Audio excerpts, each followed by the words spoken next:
Hello everyone. ये कहानी है रोशिन की, जिसकी 33 इयर्स की हो गई है लेकिन इसे अपनी लाइफ में अब तक प्यार नहीं मिला। रोशिन अपनी कंपनी की लीगल एडवाइज़र है, जिसे यहीं की एक इंटर्न बताती है कि जो हमारी कंपनी की कार में ब्लास्ट हुआ था उसका ओनर हमारी कंपनी के ऊपर केस कर रहा है एंड वो बहुत सारी कंपनसेशन मांग रहा है। उसने ये बात ऑनलाइन भी पोस्ट कर दी है। इस मैटर को सॉल्व करने के लिए रोशिन कार ओनर मिसेस जिन के पास जाती हैं, जो कि फिलहाल हॉस्पिटल में पहुंच गई थी एक्सीडेंट की वजह से। देन हम देखते हैं हमारे मेन लीड की शाओ को, जो कि मेरा फेवरेट चाइनीज़ एक्टर है। जब से मैंने मीटियोर गार्डन देखा, की शाओ ने अपनी पार्टनर के साथ एक शॉप खोली थी, लेकिन ये इसे बिना बताए ही आधी शॉप के सामान को बेच के पैसे लेके यहाँ से भाग रही थी, जिसे ये पकड़ लेता है। ये बताती है कि मुझे भी इसमें इंटरेस्ट नहीं है, मेरा बॉयफ्रेंड अब्रॉड जा रहा है तो मैं भी उसके साथ जा रही हूँ। कीशा उसे समझाता है कि उस तुम्हारे बॉयफ्रेंड ने तुम्हें इतनी बार ब्रेकअप दे चुका है, तुम्हें उस पर भरोसा करके उसके साथ नहीं जाना चाहिए, बट ये नहीं मानती एंड यहाँ से भाग जाती है। रोक्शिन हॉस्पिटल जाने से पहले पेशेंट के लिए उसे मस्का लगाने के लिए एक फ्रूट बास्केट खरीदती है। इसके पास इसके बॉयफ्रेंड का फ़ोन आता है, जिसके साथ ये 3 महीने से रिलेशनशिप में है, सिर्फ अपनी मॉम के कहने पे, क्योंकि वो हमेशा इसे इंसिस्ट करती रहती है कि तुम्हें शादी कर लेनी चाहिए। इसलिए इसने अपनी कलीग को एक चांस दिया था कि अगर इसे प्यार हुआ तो ये इससे शादी करेगी, लेकिन ऐसा नहीं हुआ था एंड इसका बॉयफ्रेंड इससे कुछ ज़्यादा ही चिपकू था, जिससे काफ़ी परेशान थी। यहाँ से बाहर जाते हुए इसकी टक्कर इसी लड़की से लग जाती है एंड इसकी फ्रूट बास्केट गिर जाती है। कीशाओ इसे फिर से पकड़ लेता है कि मेरे पैसे देकर जाओ जो कि तुमने शॉप में से ले लिया, क्योंकि पैसे तो सारे मैंने लगाए थे। रोक्शिन ने कहती है कि लड़ाई बाद में कर लेना, पहले मेरे फ्रूट्स के पैसे दो। लेकिन ये इसे लड़ाई किए जा रहा था, जिसपे इसे लगता है कि ये कोई कपल फाइट है। ये इसकी वीडियो बनानी स्टार्ट कर देती है कि ये लीगली बैन है कि तुम किसी की ऐसे इंसल्ट नहीं कर सकते, किसी का पीछा नहीं कर सकते एंड किसी को ऐसे पकड़ नहीं सकते। जब वो तुमसे ब्रेकअप कर रही है तो तुम्हें इस बात को मान लेना चाहिए। ये इसे सफाई देने लगता है, ये लड़की यहाँ से भाग जाती है। ये इसके साथ आर्ग्यूमेंट नहीं करना चाहता था, लेकिन रोक्शिन इसका फ़ोन लेके कहती है कि पहले मेरी फ्रूट बास्केट के पैसे दो, जब तुम्हें तुम्हारा फ़ोन मिलेगा, जिसपे इसे नई बास्केट खरीद के देनी पड़ती है। नीचे से ये सारे फ्रूट्स अपने आप उठा लेता है। कीशाओ का एक फ्रेंड जो कि कार्टूनिस्ट है, काफ़ी परेशान था क्योंकि इसे कहीं भी काम नहीं मिल रहा था एंड ऊपर से इसे रेंट के भी काफ़ी ज़्यादा पैसे देने पड़ रहे थे। कीशाओ जब सुनता है कि इसे आज फिर रिजेक्ट कर दिया गया तो इसे पार्टी देने को बोलता है, थोड़ा चिल करने के लिए। रोक्शिन इस पेशेंट से मिलने के लिए जाती है, जो कि इनकी कंपनी की कार के ब्लास्ट होने पे इसे काफ़ी सारी इंजरीज आ गई थी एंड ये अब इन पे केस करने वाली थी। रोक्शिन इससे पूछती है कि कार में कोई खराबी नहीं हुई होगी, हमारे शहर में कुछ दिनों पहले ही बाढ़ आई थी तो शायद वो पानी उस कार में अंदर चला गया होगा। बट ये इस बात को नहीं मानती कि मैंने तो जहाँ कार पार्क की थी, जहाँ भी हम करते हैं वहाँ पे पानी आता ही नहीं है।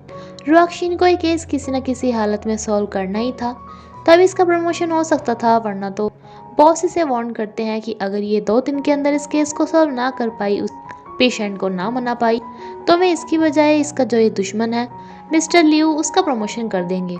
एंड मिस्टर लियू भी इसे चैलेंज करता है कि देखना तुम कुछ नहीं कर पाओगी। कीशाओ के घर पे हमेशा कुछ न कुछ खराबी होता रहता है। ये अपनी मॉम को बताता भी है कि चीज़ कैसे ठीक होगी, बट इनके कभी याद नहीं रहता, जिसलिए इसने एक गाइड भी बनाई हुई है जिसमें सब कुछ नोट करता है अपनी मॉम के लिए। रोक्शिन के पास इसके उस सो कॉल्ड बॉयफ्रेंड का फ़ोन आता है, जो कि इसे आज रात डेट के लिए पूछता है, लेकिन ये कहती है कि आज तो मेरी बेस्ट फ्रेंड का बर्थडे है, जो कि मैं उसके साथ मनाने जा रही हूँ। इसकी बेस्ट फ्रेंड का बॉयफ्रेंड भी आज बिजी था तो वो इसके बर्थडे पे नहीं आ पाता, लेकिन इसकी फ्रेंड रोक्शिन आती है इसका बर्थडे सेलिब्रेट करने के लिए। इसी रेस्टोरेंट में इत्तेफाक से कीशाओ भी अपनी फ्रेंड के साथ आया था, जो कि मेन्यू में सामानों का प्राइस देख के घबरा जाते हैं कि इनके पास इतने पैसे नहीं है, इसलिए ये सिर्फ बियर लेके ही काम चलाते हैं।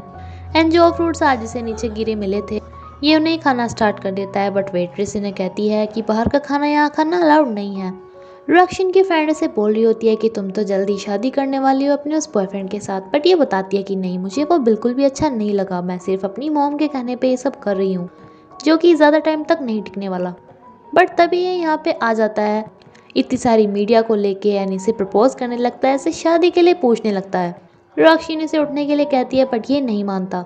ये सारा ड्रामा देख के कीशाओ भी यहाँ पे आ जाता है एंड इसके बॉयफ्रेंड को बोलने लगता है कि अरे इसे प्रपोज मत करो, तुम्हें नहीं पता है कितनी खतरनाक औरत है। रोक्शिन के ना करते करते भी ये इसे रिंग पहना देता है, जिसपे ये कहता है कि अरे उसने तुम्हें हाँ भी नहीं की, फिर भी तुम उसे रिंग पहना रहे हो। मैडम ये तो रूल्स के खिलाफ है ना, आपने खुद ही मुझे बताया था कि किसी को फोर्स नहीं कर सकते, वगैरह वगैरह। खैर इसे यहाँ से किसी तरह भगा दिया जाता है एंड रिंग तो इसने इसे पहना ही दी थी। यहाँ पे तो मीडिया के सामने रुआकशीन इसे कुछ नहीं कहती। इस सीन के बाद इसका बॉयफ्रेंड इसे घर दिखाने लेके जाता है कि देखो मैंने इतना बड़ा घर खरीदा हमारे लिए, हम दोनों की सैलरी तो काफ़ी अच्छी है ही, इसलिए हम शादी के बाद लोन का पैसा धीरे धीरे करके चुका देंगे। रुआकशीन से बताती है कि मैं तुमसे कोई शादी नहीं कर रही हूँ, बल्कि मैं तुमसे ब्रेकअप कर रही हूँ, और तुम क्या मुझसे शादी अपने लोन चुकाने के लिए ही कर रहे हो? मुझे पता है तुम मुझे बिल्कुल भी प्यार नहीं करते। मैंने सिर्फ अपनी मॉम के कहने पे ट्राई करके देखा क्योंकि तुम उनके सिर हुए जा रहे थे इतने सालों से, बट मेरे अंदर कोई भी फीलिंग नहीं आई। पहले तो इसके सामने नाटक करता है कि नहीं मैं तुमसे प्यार करता हूँ, बट फिर बोलने लगता है कि तुम क्या सोचते हो तुम्हें मुझसे बेटर कोई मिल जाएगा, तुमने अपनी उम्र देखी है, इतने में तो तुम्हें ऑनलाइन भी कोई बात करने वाला नहीं मिलेगा, और जो तुम प्रमोशन के सपने देख रहे हो वो भी तुम्हें नहीं मिलेगा। ये सब बोल के ये तो चला जाता है। रुआकशीन को तारे एंड गैलेक्सीज वगैरह बहुत ज़्यादा पसंद है, तो ये नहीं सुनने लगती है देखने लगती है, जिसके बाद इसका मूड थोड़ा सही होता है। एंड इसकी मॉम इससे पूछ रही होती है कि अरे उसने तुम्हें शादी के लिए प्रपोज कर दिया तो तुम शादी कब कर रही हो, बट ये इन पे ज़्यादा ध्यान नहीं देती। कीशाओ के पास फ़ोन आता है रुआकशीन की कंपनी से ही कि वो लीगल मैनेजर के असिस्टेंट की जॉब के लिए इंटरव्यू देने आ सकता है। इसे समझ में नहीं आता कि इसने तो अप्लाई भी नहीं किया था, बट इसका फ्रेंड बताता है कि तुम्हारे नाम का मैंने ही कर दिया था, तुम्हारी शॉप तो अब वो बंद हो गई है, बट तुम्हारी किस्मत अच्छी है क्योंकि मैंने अपने लिए भी किया था लेकिन मुझे किसी का बुलावा नहीं आया। शिकाओ काफ़ी अच्छे से तैयार होके जाता है, लेकिन पूरी सुबह से दोपहर तक बैठने पे भी इसका नंबर नहीं आता क्योंकि इसे पता चलता है इसका इंटरव्यू कैंसिल हो गया है। इस बात पे बहुत से झगड़ने के लिए ये आता है, देखता है कि ये तो यहाँ पे रुआकशीन बैठी हुई है जिसका इसे असिस्टेंट बनना था। ये इसे अपना इंटरव्यू लेने को कहती है, जिसपे मान भी जाती है, लेकिन इसके पेपर वगैरह देखने के बाद इसे कहती है कि पहली बात तो तुम्हारे पास एक्सपीरियंस नहीं है एंड दूसरी बात ये कि तुम्हें बहुत ज़्यादा ड्रिंक करते हो। शिकाओ बताता है कि मैं सीख जाऊंगा, बट ये कहती है कि हम तुम्हें यहाँ पे सिखाने के लिए नहीं काम करने के लिए रख रहे हैं। कीशाओ को लगता है कि जो उनकी पहले मीटिंग्स में काफ़ी सारे कॉन्फ्लिक्ट्स हुए थे इसलिए इसे मना कर रही है, तो इसे सॉरी बोलता है, बताता है कि मैं इतना शराब नहीं पीता, बस उस दिन पी ली थी। बट ये कहती है कि नहीं वो वाली बात नहीं है, बस तुम इस जॉब के लिए परफेक्ट नहीं हो। यहाँ से निकलते हुए इसे यहाँ की इंटर्न मिलती है। सीजीए से पहले से ही स्कूल कॉलेज टाइम से जानती है। किशन इसे बताता है कि मुझे रिजेक्ट कर दिया गया, जिसपे ये रुआकशीन की काफ़ी ज़्यादा बुराई भी कर रहा था, लेकिन ये बताती है कि नहीं वो काफ़ी अच्छी है, बस अभी वो थोड़ा परेशान है एक केस को लेके। ये इसे केस के बारे में सारी बातें बता देती है। दूसरी तरफ रुआकशीन उस पार्किंग एरिया में जाके पता करने की कोशिश करती है कि कार में पानी गया था या नहीं। ये सीसीटीवी फुटेज भी चेक करती है, लेकिन इसे यहाँ पे पानी आता हुआ नहीं दिखाई देता। इसका मतलब कि ये नहीं साबित कर सकती थी कि पानी की वजह से कार खराब हुई है, यानी कि इनकी कंपनी के प्रोडक्ट्स की क्वालिटी ही बेकार थी। काफ़ी सारी मेहनत करने के बाद ही काफ़ी थक जाती है, जहाँ पे ये इसके लिए ड्रिंक लेके आता है, जो कि इसे एक चांस मांगने आया था, बट ये कहती है कि ये सब करने का कोई फ़ायदा नहीं है जब तुम्हारे पास ज़्यादा क्वालिटी नहीं है। ये इसके लिए खाना लेने भी चला जाता है, जिसके बाद उसके बॉयफ्रेंड का फ़ोन आता है, जो कि इससे माफ़ी मांगता है कि मैंने जो कुछ भी तुम्हें कहा उसके लिए सॉरी। तुम्हें अगर अभी शादी नहीं करनी तो मैं जब तक तुम चाहो तब तक वेट कर सकता हूँ, बट ये कहती है कि मुझे नहीं तुमसे वेट कराना, मुझे तुमसे शादी करनी ही नहीं है। ये इसके लिए काफ़ी सारा खाना लेके आता है बिकॉज इसे रुआकशीन की पसंद का पता नहीं था। एंड इसे केस के बारे में बताता है कि देखो ये जो कार का ओनर है इसके पास सेम ब्रेसलेट है, इसने ब्रेसलेट मेरी शॉप पे से खरीदा था, बल्कि एक अपने लिए एंड 2 लड़कियों वाला ब्रेसलेट। एक इसने अपनी वाइफ के एड्रेस पे ही भिजवाया था, लेकिन दूसरा इसने किसी और लड़की के लिए भिजवाया था जिसका एड्रेस इसके पास अब भी था। रुआकशीन कहती है कि अच्छा मुझे ये बताने के बदले में तुम मुझसे जॉब चाहते हो क्या? तो ये कहता है कि नहीं, मेरा बस इरादा था तुम्हारी हेल्प करने का। ना ये दोनों ही इस एक्सीडेंट वाले कपल के पास जाते हैं। मिस्टर रुआन इसे कहता है कि या तो हमें कंपनसेट करो, वरना तो मैं सबको बताता ही रहूँगा कि तुम्हारी कार की क्वालिटी ख़राब थी। पहले तो इनकी बात सुनता ही नहीं है, लेकिन जब कीशाओ इसकी वाइफ को कहता है कि अरे जैसा ब्रेसलेट मैंने आपके हाथ में देखा है ऐसे तो मैंने कहीं और भी किसी लड़की के पास देखा है, ये कहती है कि नहीं नहीं ये तो मेरे हस्बैंड ने सिर्फ मेरे लिए ही बनाया है। इस सब बात पे इसका हस्बैंड इन दोनों से बात करने के लिए मान जाता है, कभी इसकी पोल ना खुल जाए कि इसकी कोई और गर्लफ्रेंड भी है। रुआकशीन से बताती है कि देखो वो जो तुम्हारी गर्लफ्रेंड है, हमने उसका एड्रेस चेक किया एंड पार्किंग वगैरह भी हमें पता चला कि तुम ये कार उस टाइम उसकी कार में लेके गए थे एंड वहाँ पे फ्लूड आया था, जिस वजह से उस कार में पानी भरा था। ये अब भी कहता है कि चलो मैं तुम्हारे साथ कॉम्प्रोमाइज़ करने के लिए राज़ी हूँ, लेकिन आधी कंपनसेशन मुझे करनी ही पड़ेगी। इस सारी बात को ये रिकॉर्ड कर रही थी, जो ऐसे कहती है कि तुम्हें एक पैसा भी नहीं मिलेगा, ऊपर से मैं तुम्हारी वाइफ को भी बता दूंगी कि तुम उसे धोखा दे रहे हो।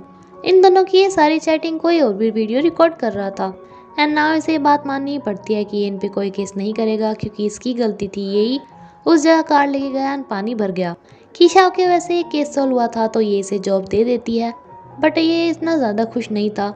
इसे इस बात के लिए काफ़ी ज़्यादा बुरा लग रहा था कि वो आदमी अपनी वाइफ को धोखा दे रहा है। कम से कम इन्हें उसकी वाइफ को बता देना चाहिए था। ये इसे भी कहता है कि तुम भी अपने बॉयफ्रेंड को पहले से ही चेक कर लेना जिसके साथ तुम शादी करने के लिए जा रही हो। ये बताती है कि मैं उससे कोई शादी वगैरह नहीं कर रही। ये कहता है क्यों, तुमने उसे रिजेक्ट कर दिया क्या? तो ये कहती है कि तुम मुझसे मेरे पर्सनल सवाल नहीं पूछ सकते। ये अपनी फ्रेंड को काफ़ी खुशी से जाके बताता है कि इसे जॉब मिल गई है। इसका फ्रेंड एक नया घर ढूंढता है जिसका रेंट तो यहाँ से थोड़ा ज़्यादा था, बट ये कहता है कि देखो वहाँ से तुम्हारी ऑफिस काफ़ी ज़्यादा पास पड़ेगी जिससे कि तेल का खर्चा बच जाएगा। कीशाओ इसे बताता है कि मैंने वहाँ पे सीजिया को देखा, वो मेरे साथ ही काम करती है। सीजिया एंड कीशाओ का ये फ्रेंड एक दूसरे को पहले लाइक करते थे। तो कीशाओ से कहता है कि तुम्हारी बात उससे कराऊँ क्या, बट इसके पास अभी इतना टाइम नहीं था क्योंकि इसके पास अभी जॉब भी नहीं थी, खाने को तो इसके पास पैसे नहीं थे, डेट के खा करता।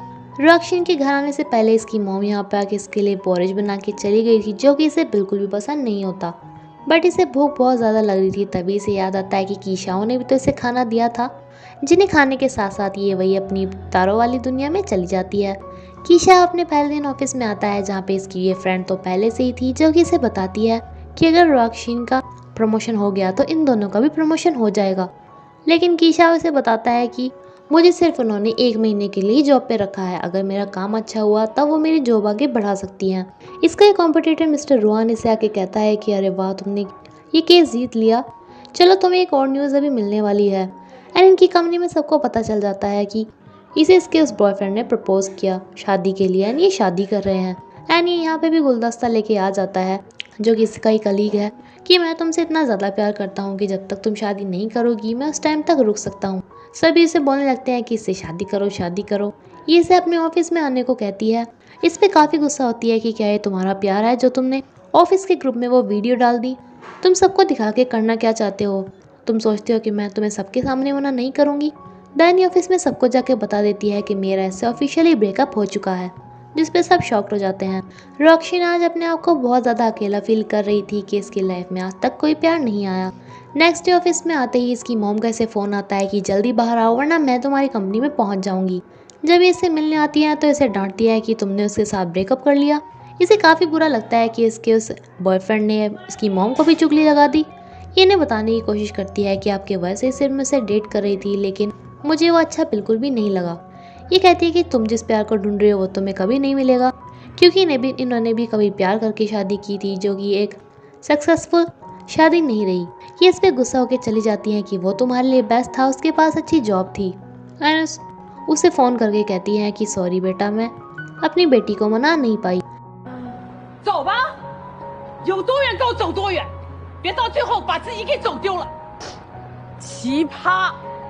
एंड इसी के साथ ही एपिसोड यहीं पे खत्म होता है फ्रेंड्स। प्लीज़ मुझे कमेंट करके बताना कि आपको ये नई सीरीज़ कैसी लगी। Thank you. एंड ये भी कि मुझे आगे एक्सप्लेन करनी है या नहीं।